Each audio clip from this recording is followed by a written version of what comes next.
Lucky রোগাস কুকিংয়ে আপনাদের সবাইকে স্বাগত জানাচ্ছি। অনেক গরম, এই গরমে আইসক্রিম খেতে পছন্দ করে না বা খেতে ইচ্ছে করে না এরকম মানুষ পাওয়া মুশকিল। তো অনেক সহজ, যে কেউ সহজে বানিয়ে নিতে পারবে। এমনকি এই রেসিপিটা আমার মেয়েও বানাতে পারে। শুধুমাত্র এই যে এইরকম একটা ছাঁচ লাগবে আইসক্রিমের, এই ছাঁচ আর ফ্রিজ যদি বাসায় থাকে তাহলে আর কিচ্ছু লাগবে না। একদম মাত্র একটা উপকরণ দিয়েই আইসক্রিমটা বানিয়ে নেওয়া যায়, আর যে কেউ বানাতে পারবে। খেতে অনেক বেশি ভালো লাগে, বড় ছোট সবারই ভালো লাগবে। এটা ম্যাঙ্গো ললি বা আইস ললি বা আইসক্রিম, যে কোনো একটা কিছু বললেই হয়ে যায়। তো এটা খুব সহজে ঝটপট বানিয়ে কিন্তু প্রতিদিন খেতে পারেন। গরমে কিন্তু অনেক ভালো লাগে আইসক্রিম খেতে, বিশেষভাবে যখন অনেক ক্লান্ত হয়ে বাইরে থেকে বাসায় আসি তখন খেলে এত বেশি ভালো লাগে বলার মতো না। রেসিপিটা করার জন্য এই যেখানে 4টা পাকা আম নিয়েছি।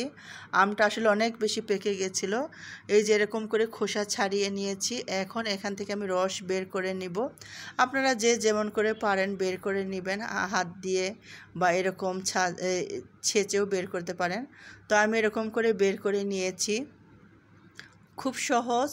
আর হাত দিয়েও এমনি শুধু খালি হাত দিয়েও কিন্তু আমের রসটা বের করে নেওয়া যায়, কিন্তু এরকমটা আমার একটু ঝামেলা কম লেগেছে, তাই এইভাবে আমি বের করে নিচ্ছি। আমার মেয়ে যখন এটা বানায় তখন ও হাত দিয়েই বের করে নেয়, এত ঝামেলা করে না। আমার মেয়েও আমাকে মাঝে মাঝে আইসক্রিম বানায় খাওয়ায়, তো আজকে আমি ভাবলাম যে আমার মেয়ের জন্য বানায় খাওয়াই। এমনি তো আমার মেয়ে বলছিল খাবো খাবো, আবার স্কুলটাও একটু বন্ধ হয়ে গেল, আজকে একটু ফ্রি টাইমও ছিল, ঝটপট করে বানিয়েছি।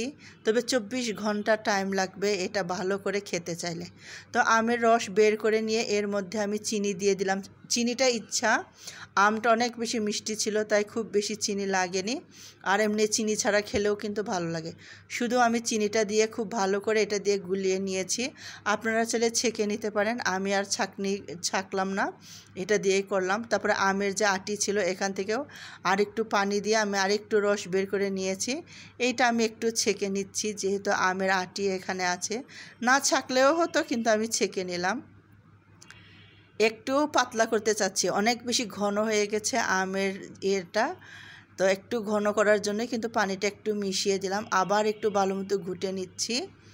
আপনারা ব্লেন্ডার থাকলে আপনারা অবশ্যই ব্লেন্ডার দিয়ে করতে পারেন, ব্লেন্ডারের ঝামেলায় না যাওয়াই ভালো।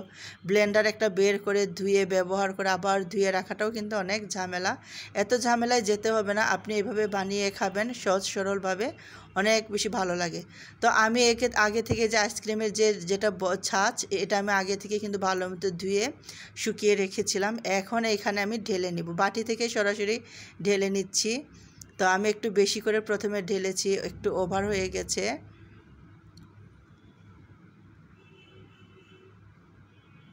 তো একটু ওই যে ওখানে বেশি পড়ে গেছে, ওখান থেকে আমি একটু চামচ দিয়ে এখানে নিয়ে আসছি। আপনারা চাইলে আর একটু পাতলা করতে পারেন, কিন্তু আমি ঘন করেছি, এটাও খেতে খুব ভালো হয়েছিল। তো এটা একদিন লেগেছে বরফ হতে। এটা আমি যেমন বানিয়েছিলাম গতকালকে ঠিক 10টার দিকে আমি এটা বানিয়েছি, আজকে বিকাল 3টার দিকে এটা নামিয়ে আমরা খেয়েছি। বরফ করে রাখতে হয়েছে, 24 ঘন্টাতে খুব ভালো একটা বরফ চলে আসে, আইস হয়ে যায়। আর আমরা আজকে বাইরে গিয়েছিলাম, সেখান থেকে এসে যখন এটা খেয়েছি আমরা অনেক শান্তি, মানে একদম কলিজা ঠান্ডা করা একটা আইসক্রিম।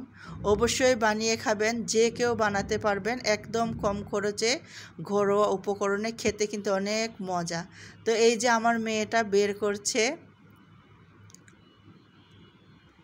মোট 6টা আইসক্রিম বানিয়েছি 4টা আম দিয়ে। আমি চাইলে আরও বানিয়ে নিতে পারতাম, কিন্তু আমার যেহেতু একটাই ছাঁচ আর এখানে 6টাই হয়, তাই 6টাই বানিয়েছি আর ঘন করে বানিয়েছি।